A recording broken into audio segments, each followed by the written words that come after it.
اور معاشرے کا کتنا کمینہ شخص ہے وہ جو کسی کی بیٹی کو اس لیے تنگ کرتا ہے کہ وہ جہیز نہیں لے کے آئی، یا وہ اس کی خواہش کے مطابق، اس کی توقع کے مطابق جہیز نہیں لائی۔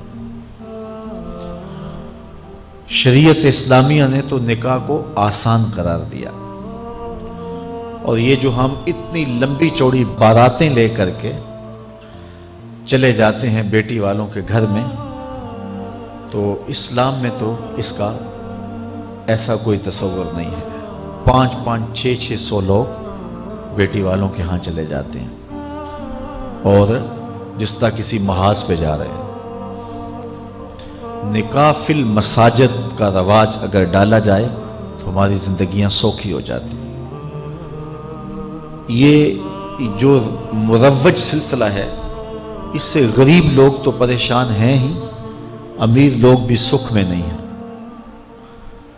آج 1 کروڑ روپیہ شادی پہ خرچ آ رہا ہے، اور جس کی 4 بیٹیاں ہیں وہ ساری زندگی اسی کام میں ہی لگا رہتا ہے۔ اور غریبوں کی زندگی تو اجیرن ہے۔ غریب کی بیٹیاں سگڑ ہیں، سمجھدار ہیں، سنجیدہ و متین ہیں، پڑھی لکھی ہیں، خوبصورت ہیں، لیکن ان کے رشتے قبول اس لیے نہیں کیے جا رہے کہ ان کے پاس دینے کے لیے کچھ نہیں ہے۔ اور اب ایک سلسلہ چلا جہیز فنڈ کا اور اجتماعی شادیوں کا،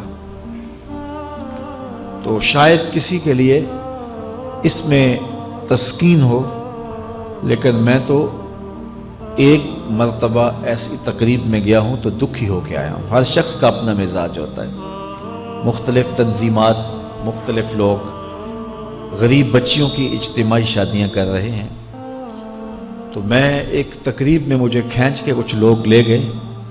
میں نے کہا مجھے تجربہ تو نہیں ہے، لیکن مجھے لگتا ہے کہ میرے لیے تکلیف کا سامان ہوگا، اور دوست جس مقصد کے لیے مجھے لے کے جا رہے ہیں تو ان کا مقصد بھی پورا نہیں ہوگا۔ ایسا ہی ہوا، ایک ہال میں 15 سے 20 بچیاں تھیں، اور دوسری جانب 15 سے 20 بچے تھے، اور ان کے مہمان، ان کا ہجوم تھا، اور اسٹیج کے اوپر جو کرسیاں لگی تھیں ان پر مخیر حضرات بیٹھے ہوئے تھے جنہوں نے سرمایہ لگایا اور جہیز فنڈ دیا، اور تنظیم کے لوگ آ کے اپنی کارکردگی بیان کر رہے تھے۔ تو آخر میں انہوں نے مجھے کہا کہ ہم آپ سے کچھ سننا چاہتے ہیں، تو میں نے بیٹھے بیٹھے کہا کہ میں دعا کر دیتا ہوں، لیکن ان کا اصرار بڑھا، تو میں نے مائک پہ آ کے کہا کہ انسان کی زندگی میں 3 موقع ہوتے ہیں جس دن وہ مہمان خصوصی ہوتا ہے، اور سب لوگوں کی نظر اسی کے چہرے پہ ہوتی ہے۔ ایک جب وہ پیدا ہوتا ہے تو کالا کلوٹا بھی ہو تو ساری بستی اس کا منہ دیکھنے آتی ہے، اور اسے بہنیں چاند کہہ کے پکارتی ہیں، چاہے اس کا رنگ گہرا سیاہ کیوں نہ ہو۔ دوسرا موقع انسان پر اس وقت آتا ہے جب وہ دولہا بنتا ہے، تو سارے لوگ اسی کو دیکھتے ہیں، اور وہ نگاہوں کا مرکز ہوتا ہے، اور چیف گیسٹ وہی ہوتا ہے۔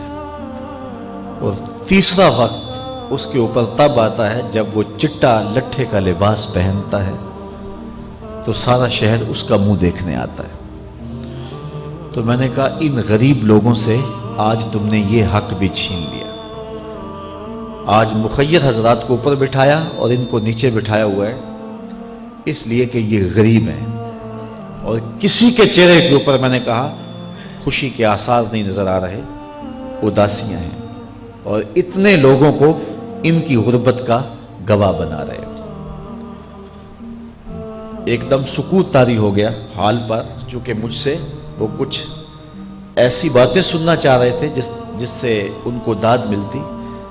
میں نے کہا تمہارے جذبے اپنی جگہ پہ، لیکن کاش کے رات کے اندھیرے میں ان بیٹیوں کے ماں باپ کو تم نے کچھ پیش کیا ہوتا اور یہ اپنے گھر سے رخصت ہوتی تو عرش والا رب بڑا راضی ہوتا۔ لیکن برا کرے نمائش کا کہ ہم نے ان بیٹیوں کا تماشا لگا دیا۔ میں ایک شہر میں گیا تو وہاں آج کل وہ پہلے تھا نا عمرے کے ٹکٹ محفل نعت میں، تو آہستہ آہستہ مجمع سمٹ گیا، تو اب ایک نیا سلسلہ شروع ہوا ہے کہ جہیز کی پرچیاں نکالی جائیں گی۔ تو اسی سال آپ کے قرب میں ایک جگہ 10 کے 15 جہیز فنڈ تھے، تو مجھے خطاب کرنے کے لیے انہوں نے کہا، تو بڑے شوق سے منتظم محفل نے بتایا کہ 15 بچیوں کا جہیز بھی نکالا جائے گا، اور اس پردے کے پیچھے ہزاروں بچیاں بیٹھی ہوئی ہیں۔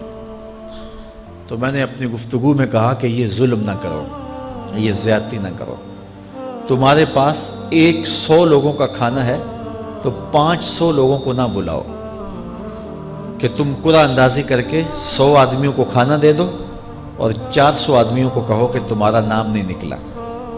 تمہارے پاس 100 کا کھانا ہے تو 100 کو ہی پردے سے بلاؤ اور ان کو کھانا کھلا دو۔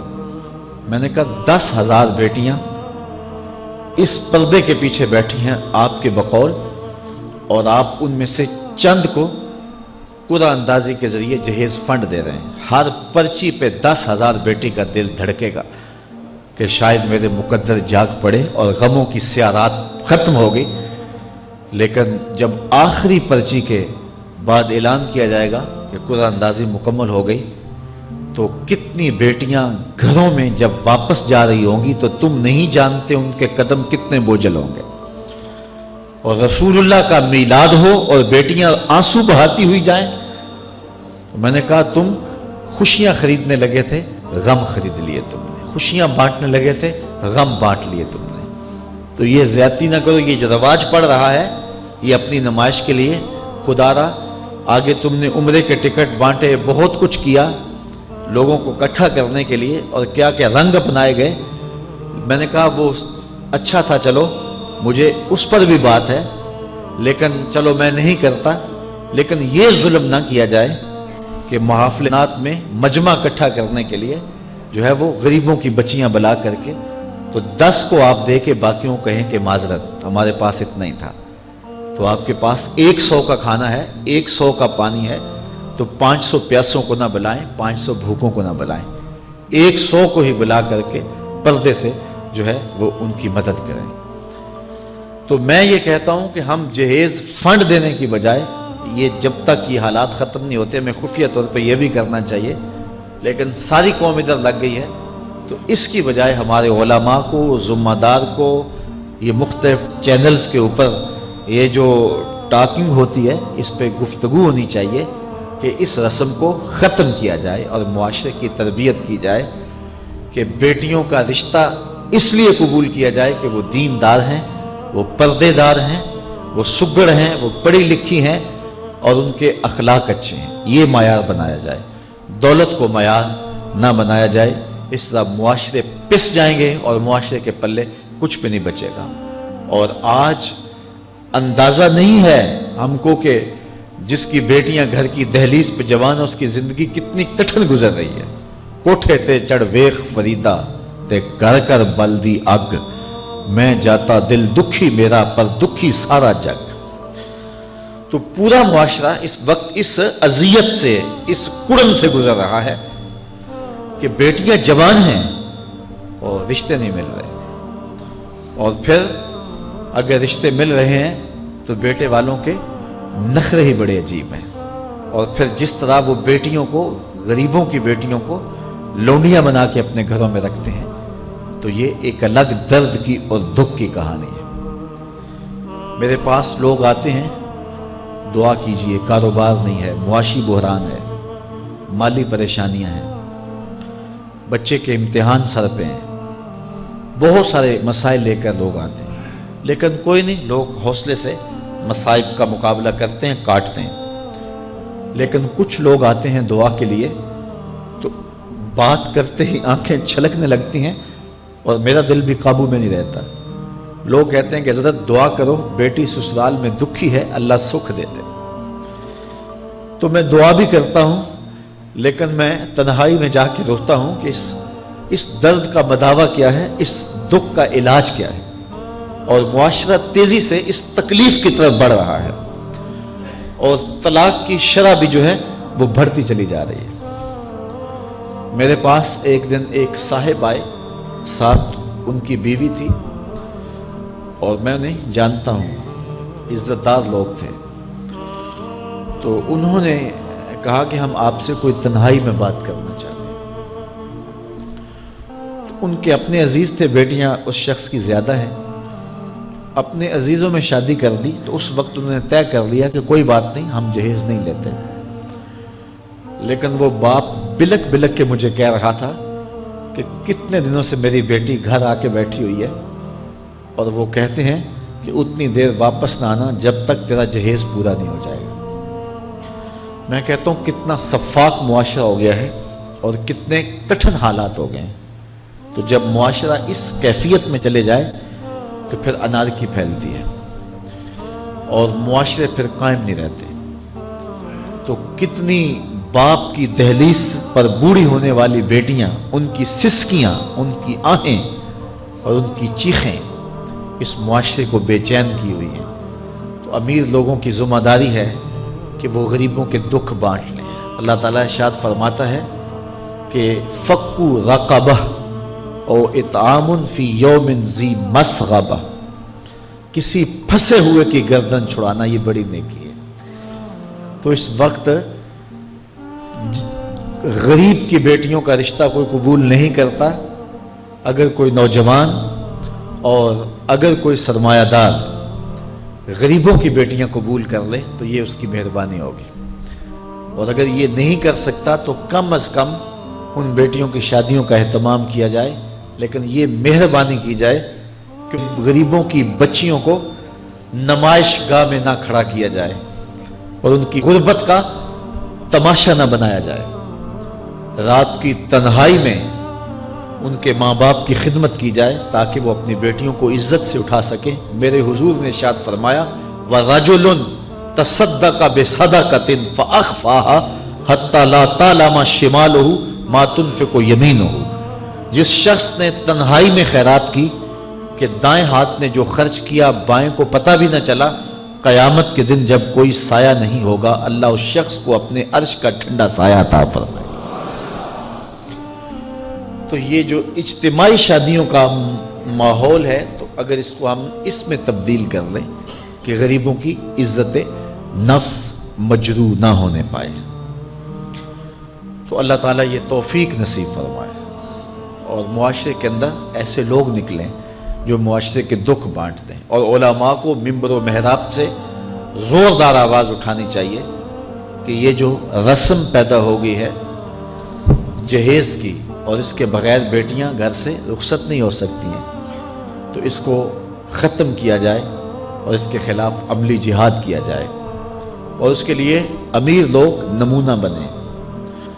غریب لوگ تو نمونہ بن نہیں سکتے، مشکل ہے ان کے لیے، لیکن امیر لوگ اگر نمونہ بنیں تو وہ بن سکتے ہیں اور معاشرے کے اس ناسور کو ختم کیا جا سکتا ہے، اور غریبوں کی بیٹیاں عزت سے اپنے پیا گھر سدھار سکتی ہیں، اور ان کو جو ہے ان کے ماں باپ کو تسکین کی اور چین کی نیند آ سکتی ہے۔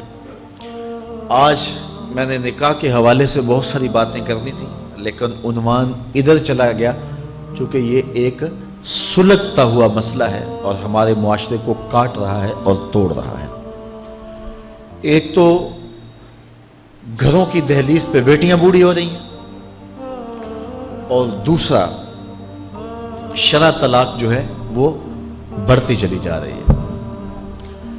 اس حوالے سے میں زیادہ لمبی گفتگو نہیں کرتا، صرف دو چار باتیں کہ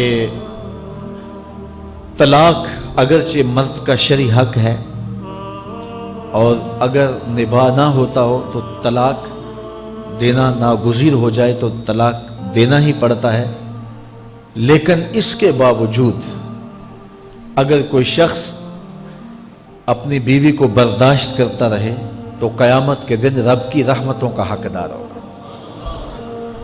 جائز کاموں میں جو سب سے ناپسندیدہ امر ہے وہ طلاق ہے، اور جب کوئی شخص طلاق دیتا ہے اللہ کا عرش بھی ہلنے لگ جاتا ہے۔ امرأہ مردودہ اس خاتون کو کہتے ہیں جس کے شوہر نے اس کو طلاق دے دی اور وہ اس قابل نہیں ہے کہ اس کا دوبارہ نکاح ہو سکے. پہلے ہی بڑی مشکل نکاح ہوا تھا، بدصورت تھی، جہیز نہیں لا سکی تھی، تو پہلے بڑی مشکل نکاح ہوا تھا، اب طلاق ہو گئی تو اب تو اور زیادہ ہی مکان مشکل ہو گیا. تو وہ اپنے باپ کی دہلیز پہ بیٹھ گئی. آگے نکاح کا ارادہ بھی نہیں ہے چونکہ امکان باقی نہیں ہے. تو اس عورت کو شریعت میں کہتے ہیں امرأہ مردودہ، لٹائی گئی خاتون. حدیث میں آتا ہے کہ کل اس خاتون کے باپ کو اس کے گناہوں کی وجہ سے جہنم کا حکم ہوگا تو یہ جہنم اور اپنے باپ کے درمیان آڑ بن کے کھڑی ہو جائے گی اور رب سے بحث کرے گی کہ میرے مالک تو نہ مجھے عقل دی نہ تو نے مجھے شکل دی. سسرال نے قبول نہ کیا اور خامن نے دھتکار دیا. یہ ایک بوڑھا باپ ہی تھا جو مزدوریاں کر کر کے میرا پیٹ پالتا رہا. اس کے بڑے گناہ ہوں گے لیکن مالک میں تو اس کو جہنم میں نہیں جانے دوں گی. اللہ سے لڑائی کرے گی، بحث کرے گی، اللہ اکبر، الجھاؤ پیدا کر دے گی. حدیث میں آتا ہے اللہ اس خاتون کی سفارش مان کے اس کے بوڑھے باپ کو جنت عطا فرما دے. اگر طلاق دینا ناگزیر ہو جائے، بہت ضروری ہو جائے طلاق دینا اور اس کے بغیر کوئی دوسرا راستہ نظر نہیں آ رہا تو پھر بھی 3 طلاقیں اکٹھی نہ دیں. ایک طلاق دے دیں اور ایک طلاق دینے کا فائدہ یہ ہوگا کہ 3 مہینے کے بعد عورت فارغ ہے، آگے نکاح کرنا چاہے تو کر سکتی ہے. لیکن اگر 3 ماہ کے بعد، 4 ماہ کے بعد، سال کے بعد، 2 سال کے بعد اس نے آگے نکاح نہیں کیا تو دوبارہ ان کا پروگرام نکاح کا ہو جاتا ہے تو پھر واپس آنا آسان ہوتا ہے. تو لوگ یک مشت 3 طلاقیں دے دیتے ہیں اور پھر مسئلہ پوچھتے ہیں. تو چونکہ ہمارے یہاں کثرت احناف کی ہے اور واضح احکام جو شریعت کے ہیں وہ 3 اکٹھی طلاقیں اگرچہ ناپسند ہیں لیکن 3 طلاقیں اکٹھی 3 ہی ہو جاتی ہیں. تو پھر اس کے بعد اپنا مسلک بدلنے کی کوشش کرتے ہیں یا جو ہے وہ ایسے لوگوں سے فتویٰ دیتے ہیں جن کا یہ فتویٰ نہیں ہے اور ایک عجیب الجھن میں مبتلا ہو جاتے ہیں. اس لیے اگر ناگزیر ہو جائے طلاق دینا تو پھر بھی 1 طلاق دینی چاہیے. جو 3 طلاقوں سے حاصل ہوگا عورت سے الگ ہونا وہ 1 طلاق سے ہی حاصل ہوگا. اور 1 طلاق بھی طہر کی حالت میں دینا چاہیے، عالم حیض میں نہیں، چونکہ ان دنوں کے اندر مرد کا رجحان عورت کی طرف زیادہ ہوتا ہے. اس لیے شریعت نے طہر میں طلاق دینے کا حکم دیا ہے اگر کوئی طلاق دینا چاہے. لیکن اگر کوئی حیض میں طلاق دے دے تو پھر بھی طلاق ہو جائے گی. 3 اکٹھی دے دیں پھر بھی طلاق ہو جائے گی. لیکن 1 طلاق اور وہ بھی طہر میں اگر دی جائے، ہاں مہینے کے وقفے کے بعد دی جائے تو پھر بھی موقع موجود ہوتا ہے. تو عمومی طور پہ لوگ 3 طلاقیں اکٹھی دے کے بعد میں پریشان ہوتے ہیں کیونکہ طلاق دینے کے بعد پھر پوزیشن سوچ کی اور گمان کی اور ہوتی ہے. تو یہ ضروری باتیں تھیں. کار ما آخر شدو آخر ز ما کار نشد.